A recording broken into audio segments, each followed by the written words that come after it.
Kneeling before the knight, Edwin accepted the scroll with great honor.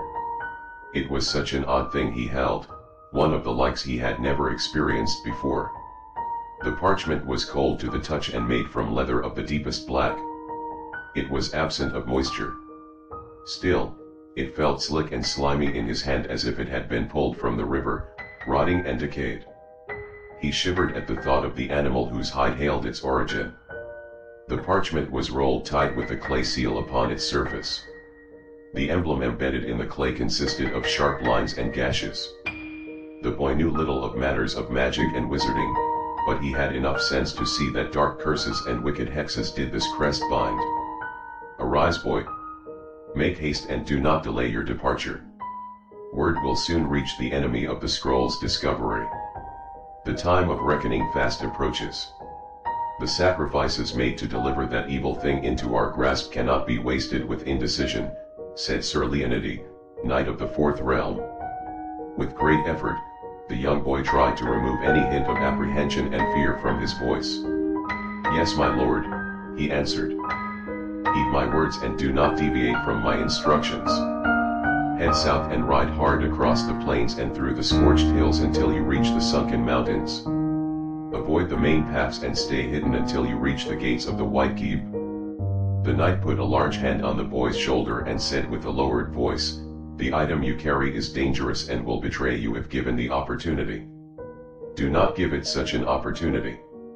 Never must darkness fall upon it. An hour before nightfall, build yourself a fire and with green salt must you encircle the scroll to ward off any dark spirits and shadows that call to it. Trust no one. If you must draw your sword, you strike to kill. Do you understand me? The boy swallowed and gave small nods of affirmation to the knight.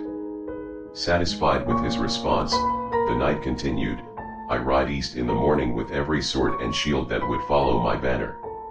Sir Leonidi paused and looked affectionately down at the boy. My dear Edwin, I fear this may be the last time we speak, but if fortune favors us, we will attract the attention of the enemy's eyes and draw their numbers toward us. You will pass through the land safely and undetected. The boy took leave of the knight. He swiftly made his way to the supply hut within the encampment to gather all he would need for the journey. He was lost in thought as he saddled his young steed. Preoccupied was he over the war that tore through the land from an enemy that came from the stars.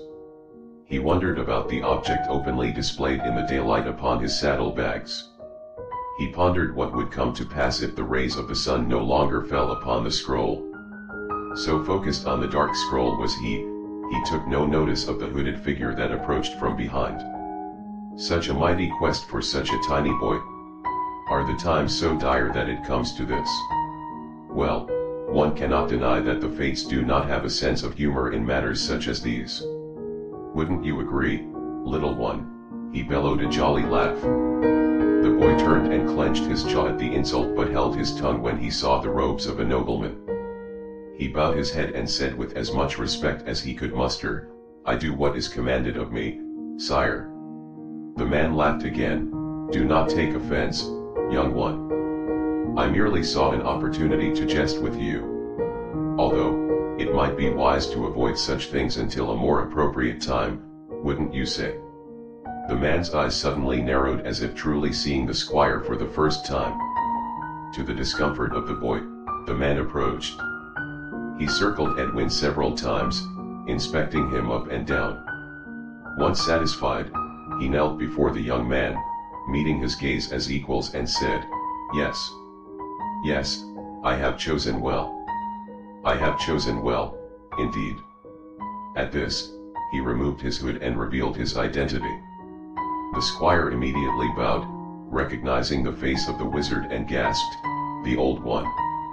The old man smirked, but still held humor in his eyes. Humph, if I were able to conjure the name of the bastard who thought up that title, I would curse his children and his children's children. The whole lot of them would sprout tails of a pig from out of their bottoms. Jokti, wizard, and advisor to the king of the fourth realm returned his attention to the squire and gently lifted the boy back to his feet and spoke, Nay. Brave child, arise. you vow to no one after this day comes to pass. For a moment, the old man's attention seemed to drift to other matters. He lifted his head as if listening to voices only he could hear. After a time, his eyes cleared, and they fell upon the boy. He hurriedly began helping to load the squire's equipment and supplies on the horse. He said, "Time is precious. So little of it remains and you have so far to go. However, do not despair, my lad. You do not go into the wilderness without defense and unprepared." The wizard reached into his robe, removed several objects and presented them to the boy. He held a torch, a dagger, and a leather pouch. He said, "I give to you the eternal torch of Elaine and Dora. Darkness will flee from the light of the flames it shines. Bathe that wretched thing you carry in its glow, and you will be safe." Next, the wizard held up a sheathed dagger of silver and blue steel.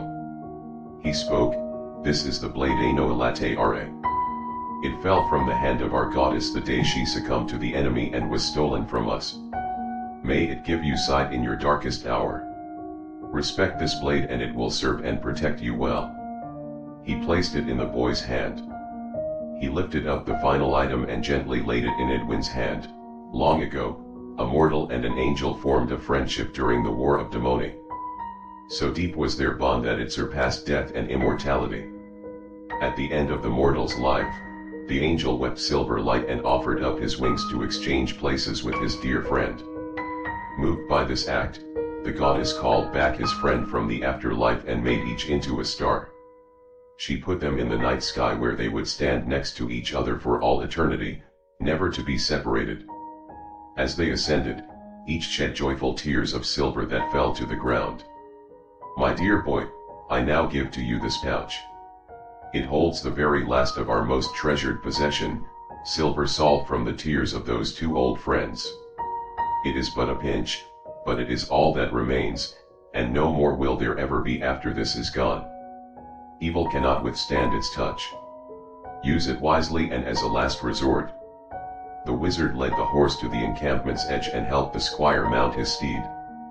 He spoke, "Accompany the scroll and personally place it in the hands of my sister, Aleadria. Tell her you carry the scroll of Eni Crotoridum. She will know what to do." Trying to feign as much courage as possible, the boy asked the old man, "My lord, why does this scroll carry such importance? Why do you entrust its charge to me? I am a mere squire who has barely seen the edge of battle." The wizard gazed sadly at the child and said, "My boy, I am afraid your questions must be put aside for another day. The less that is known to you the better. If it were up to me, a garrison of our mightiest men would accompany you, but this quest is for you and you alone. I have foreseen it. As I said, the fates do have a strange sense of humor." With that, he slapped the rear of the horse and sent the two racing off towards the smoky, black southern horizon. The wizard turned and softly said to himself, "Yes, I have chosen very well." As the squire was an obedient servant as there ever was, Edwin followed his master's instruction to the letter. He rode hard and swift through the scorched hills and faithful to the knight's word, not a sign or hint of the opposition's forces did Edwin encounter. Each day, the boy was ever so mindful of the position of the sun. He always gave himself sufficient time needed to prepare the scroll before nightfall came. He carefully sprinkled the emerald salt around the scroll and set ablaze the sacred torch. There he would sit until morning, with his dagger clutched tightly in his hands. It was not until he reached the passageway to the sunken mountains did misfortune eventually find Edwin. A company of troops occupied the mouth of the slender pathway. Never before had he laid eyes upon soldiers of the enemy. Even from a distance, they filled his heart with terror and dread. Long and slender, they stood motionless along the rocky path. Stalks of pointed knobs protruded from their brown and black rotting flesh and grew like that of moss upon the trees of the swamp. No hint of eyes did they possess except for pinprick glints of silver like that of a coin. Their mouths slowly opened and closed, reminding him of a fish plucked from the waters with gills gasping for breath. Consulting his map, the boy confirmed what he already knew. Only one other path could he take. Determined to complete his quest, he continued south and followed the river. When night approached, Edwin repeated his ritual of protective spells and brought his beloved horse into the safety of the torch's comforting glow. Edwin shuddered at the thought of his new destination, the Devil's Maw. It is said, in the age of Geoite, a great hellmouth had formed in those lands. The goddess sprung forth a forest and commanded the trees to bind this new evil. The good trees performed their duty but eventually came to feel betrayed and abandoned. They turned away from their mandate and betrothed themselves to the hellmouth. The caverns consumed the trees and merged to become a forest of wood and petrified stone. Now, all men are warned to steer clear of its boundaries, for dark spirits look down upon them with unimaginable hate and ill intent. In 2 days' time, the boy stood before a tree lean of bark and gnarled trunks at the mouth of a gaping cave opening. Massive twisted branches of black and green stretched as far as the eyes could see. Stalactites and stalagmites jetted up and down the stone floors and roof, giving it the appearance of jagged fangs. No sound could be heard. No bird sang, or animal stirred within the dark wood and cold stone. The silence and absence of movement were oppressive upon the young boy's spirit. He took what supplies he could carry, unsaddled his beloved horse and removed its reins. He took a handful of hay from deep within his satchel and held it up to the horse's snout. It caught the scent of the feet and ate gratefully from the boy's hand. Edwin spoke, "This hay comes from the stables to the nobleman's steeds of the keep. Follow its scent and continue south along the edge of the forest and caverns until you stand before the walls of the White Keep. My fate lies on a path you cannot follow, my friend. If the grace of the goddess is upon us, we will meet again." Terrible loneliness laid heavy upon the boy's brow as he wished his companion good fortune and set his loyal horse free. With the torch of Elaine and Dora in one hand and a sword in the other, Edwin entered the Devil's Maw, alone as the wizard foretold. By Edwin's calculation, 3 days' time would it take to transgress the narrowest part of the forest. He would emerge on the morning of the 4th day with only a quarter of a league to travel. The silence was maddening the first full day in the belly of the beast. True to its word, the torch of Elaine and Dora burned brilliantly. Never did its wood burn down, nor was its oil consumed by flame. The trees looked down with such hatred and rage. Root and twine writhed on the ground, unable to penetrate the glow of the torch. Thorn and thistle scraped along bark and rock, waiting for a chance to pierce and puncture skin and flesh. On the 2nd day, broken was the silence. Stirred was the stillness. Whispers emerged and called out from the darkness behind the deep groans and moans of tree trunks swaying in the windless night.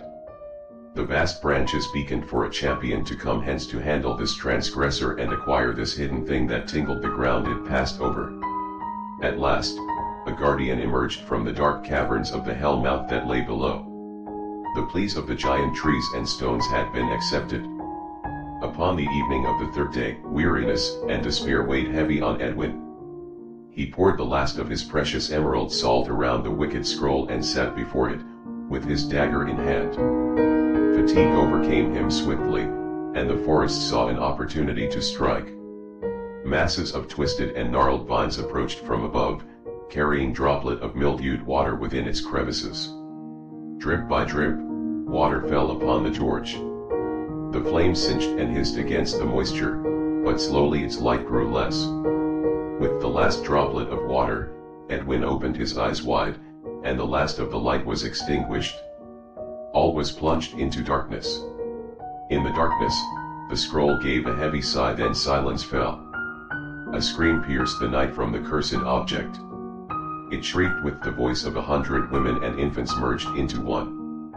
It hurt the boy's ears and filled him with terror. The wail slowly faded, and in the distance, something answered the scroll's cries. Edwin unsheathed his dagger, and it cut through the air with a slash. A yellow wave of light shot forth in every direction, illuminating the area. In the distance, he heard branches breaking, rubble fall and leaves trampled from the one who answered the scroll's call. Not knowing what else to do, he placed the dark scroll into his satchel and buried it under what green salt he could scoop off of the ground. He hung the pouch of silver salt around his neck and nervously gathered his essential belongings. Beyond the amber glow, he heard the sound of ripping and tearing coming from the ground. A large black root had emerged from the wet, stone ground. Blackthorn covered its body and glistened in the yellow light as it reached for the boy. More thorned roots emerged from the grotesque plant and rattled in the cold air. The boy fell to the ground as similar ripping sounds began to emerge from his left and right. The sound of galloping feet grew closer from the woods. The black root curled itself into the shape of a scorpion's tail, preparing to strike. Edwin pushed himself off the ground with only moments to spare as the black root shot towards him. In a burst of speed, the boy ran toward the direction that would lead him out of the forest and caves. He ran without letting up, occasionally slashing at vine or thistle that moved towards him with the bloodlust of an enraged animal. The footsteps of his stalker were relentless in its pursuit. It stomped on the ground and then leapt to the trees and back to the ground. The boy scrambled to the top of a ridge and saw a cluster of vines not yet afflicted with the forest's curse. He grabbed the vines and swung across the open gully to the other side. He quickly cut the vines to prevent anyone from following. He turned to leave when the sound cut through the air. The scraping of two metal blades rung out from the darkness. It kept its distance just beyond the mystical golden light that surrounded the blessed dagger. It continuously scraped its knives together, over and over again. The sounds grew louder and faster. Panic filled the boy. Just as he was about to turn and flee, the scraping stopped, and the beast emerged from behind the flickering shadows of the trees. It stood at the edge of the ridge, and its stare fell upon the boy. It was a dwarf, not the dwarves recited to children in tales of fantasy and delight. These were ancient, evil creatures who despised the very existence of man. They infested the outskirts of each of the 12 known hellmouths and greedily excavated the caverns for jewels, diamonds, and other precious metals. The creature stood hunched on all fours. It was half the size of a man, naked and emaciated. Its flesh was white and stretched tight over its bone. Every manner of metal rings hung from its flesh and nails pierced its skin. Filled was its mouth with 2 rows on top and bottom of needle-thin teeth. Upon its head sat the only clothing it wore, a pointed hat, stained brown and red and made from the skin of human flesh. With a smug confidence, it turned and walked away from the ridge's edge. Turning, it bellowed a loud howl and ran at full speed towards the ravine. The boy turned to flee as the beast jumped high into the air, landing a short distance behind him. Edwin suddenly stopped and swung his weapons in an attempt to surprise his foe. The white creature easily batted away each strike with its 2 short and twisted blades. The boy swung and jabbed, but the pale beast evaded each slash and every attack. It hopped from the ground to the branches of the trees, then back to the ground with speed and grace. Cackling, it was now just playing with the boy. From behind, it jumped onto the boy's back and buried its needled teeth into the boy's shoulder. He howled in pain and stumbled backward until he slammed the creature into the trunk of a tree. Its teeth shattered and broke off in the boy's flesh. The wounded Edwin was losing this duel, and he knew it. He then looked past the dwarf and saw the ground slope downward and heard the sound of running water. A glimmer of hope crossed his eyes. He broke the bindings of the pouch around his neck and poured its contents into his hand. With all his might, Edwin charged at the dazed creature. He slammed hard into the dwarf, sending the both of them spiraling out of control down the wet hillside and towards the running stream's edge. They rolled and tumbled for what seemed like forever until crashing hard at the hill's bottom. The beaten and battered Edwin slowly crawled towards the water's edge to make his escape, but the dwarf was unfazed and pounced on the boy. He landed hard on the boy's body, submerging his head underwater. It grabbed a handful of hair and yanked Edwin's head back roughly to expose the child's throat. It laughed in his ear and spoke insults to the boy in its strange tongue. Edwin could feel its hard member dig sharply into the small of his back. He felt the cold steel pressed up against his neck, blood already beginning to trickle from the cut of the blade's sharp edge. The dwarf lifted its head and howled a cry of victory. Before the breath from Dwarf's yell of triumph had entirely left its mouth, Edwin turned his head around and spat a mouthful of water directly into its face. Silver beads of light erupted upon contact with the dwarf's face. It clutched its face. Flesh fell away in mushy clumps and seeped between its bony fingers. Oily black and green blood bubbled over its cupped hands and oozed down its arms. Its eyes were expelled from its skull with such force, the dwarf's head snapped back sharply, breaking its neck. Paralyzed, it wailed in agony from the silver salt eating into its face. Unnoticed, the boy had put the salt into his mouth before his head was plunged underneath the cold water. Triumphantly, the young boy picked himself up and stood over the broken body of the fallen dwarf. In the distance, light from a new dawn broke through the forest's edge and the boy smiled. Sir Edwin tightly grasped the hilt of his sacred dagger and with two mighty swipes, he took the head and manhood of the conquered dwarf. On the fourth day, Edwin emerged from the cavern's tree lean and fell into the arms of the beautiful sorceress. She had foreseen his arrival and anxiously stood with the boy's faithful steed, awaiting his approach. With his final breath and the last of his strength, he reached into his bag and gave the scroll of Ne Crotoridum to Eleadria as the Old One had commanded. Eleadria fell to her knees from grief, for this had not been foretold. The fates had once again made a mockery of the pain and struggles of a mortal to satisfy their need for entertainment. She looked down at the child and mourned the loss of one so young and brave. It surprised her when the boy's loyal steed came forth and nestled its nose against the dead boy's face. Never had she witnessed such bonds of affections from a beast towards a human soul. If she were to render a guess, she would swear it too was grieving the loss of its companion. She could not help but feel pity for the animal. Her thoughts were interrupted when a glint of silver sparkled and caught her eyes from within the child's mouth. Hope ignited within Eleadria as realization ascended upon her. The reunion between two friends had created a moment powerful enough to find the tiny granule of silver salt. Eleadria smiled as she saw the depth of friendship these two dubious characters shared. The sorceress quickly took out her wand and waved it in circular motions over the boy's body. She said, "Not yet, child. We beg you not to leave us. You have so much left to do in this world. Come back. Come back." Edwin's body began to shudder, and the lids of his eyes fluttered. They snapped open with awareness and life, and Edwin took in a deep breath of air. Tears of joy filled his eyes and flowed down his cheeks in streams. Trails of moisture glistened with magnificent light from the silver salt they held. He clasped the beautiful sorceress by her hands and said, "She is real. She led me through the darkness towards your voice. She spoke of the scroll and revealed its secrets to me. I know how to use it. Be still." "Of whom do you speak, child?" asked Eleadria. "The goddess, my lady," said the boy. "I know where she is imprisoned. I can find her and break the bonds that restrain her."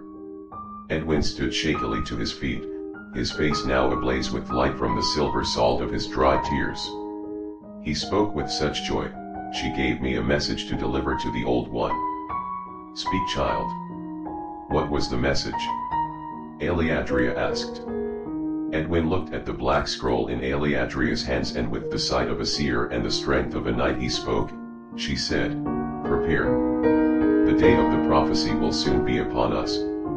The return of our champion grows near. The time has come to rid the land of the worm." The end.